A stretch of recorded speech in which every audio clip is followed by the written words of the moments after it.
আসসালামু আলাইকুম। কাশিম ভাই কেমন আছেন? ওয়ালাইকুম আসসালাম। আলহামদুলিল্লাহ, আল্লাহ রাখছেন ভালো।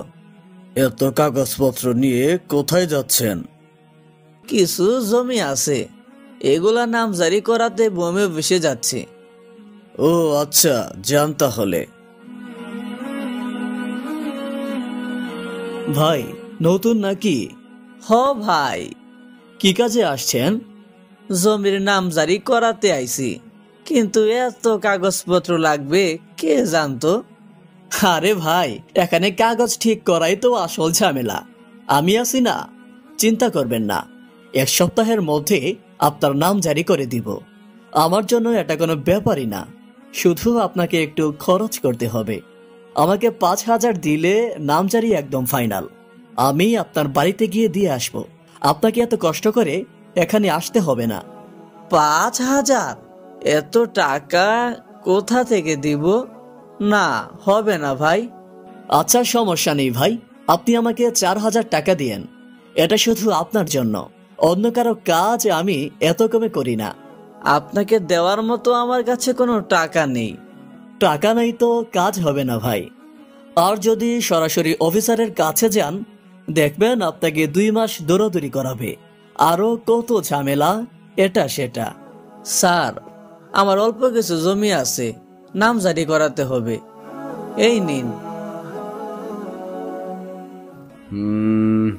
কাগজপত্র তো ঠিক আছে, তবে ফাইল প্রসেসিং ফি 3,000 টাকা লাগবে।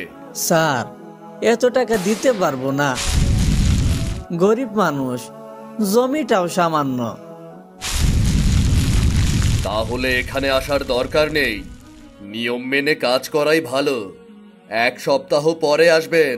গত 1 মাস ধরে আসতেছি, সব সময় বলে 1 সপ্তাহ পরে আসতে। 1 সপ্তাহ পরে আসলে বলেন 2 দিন পরে আসতে। 2 দিন পরে আসলে বলেন আবার 1 সপ্তাহ পরে আসতে। তো আর কি করব, আমরা তো কাজ করছি, তাই না? আপনাকে 3,000 টাকা দিতে বলেছি, তা দিতে পারছেন না আপনি। আমি টাকা কেন দেব? সরকার কি আপনাদের বেতন দেয় না? দেখুন, আপনার সাথে আমি এত কথা বলতে পারবো না, আমার আরো কাজ আছে। টাকা দিতে পারলে কাজ হবে, না হলে হবে না। আর বেশি বাড়াবাড়ি করলে আজীবনের জন্য নাম জারি করা বন্ধ করে দেব। এখন যান যান যান যান, যেদিন টাকা নিয়ে আসতে পারবেন সেদিন আসবেন, কেমন?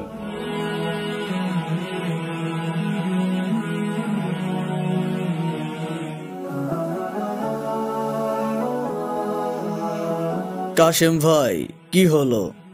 নাম জারি হয়নি? হবে কি করে? টাকা ছাড়া কোনো কাজ হয় না এখানে। একই সমস্যায় আমিও পড়েছিলাম। পরে জানতে পারলাম উপজেলা নির্বাহী অফিসারের কাছে অভিযোগ করলে কাজ হয়, টাকা পয়সাও লাগে না। সত্যি? কিন্তু দালালরা? তাদের কথা শুনে লাভ নেই, নিজের অধিকার নিজেরই আদায় করতে হবে। চলেন, আমি আপনাকে নিয়ে যাই। আপনার কাগজপত্র ঠিক থাকলে কোনো চিন্তা করবেন না। আর ওই অফিসের দুর্নীতি অনেকদিন ধরেই নজরে আছে, আমি ব্যবস্থা নিচ্ছি। আপনার কাজ সময় মতো হয়ে যাবে।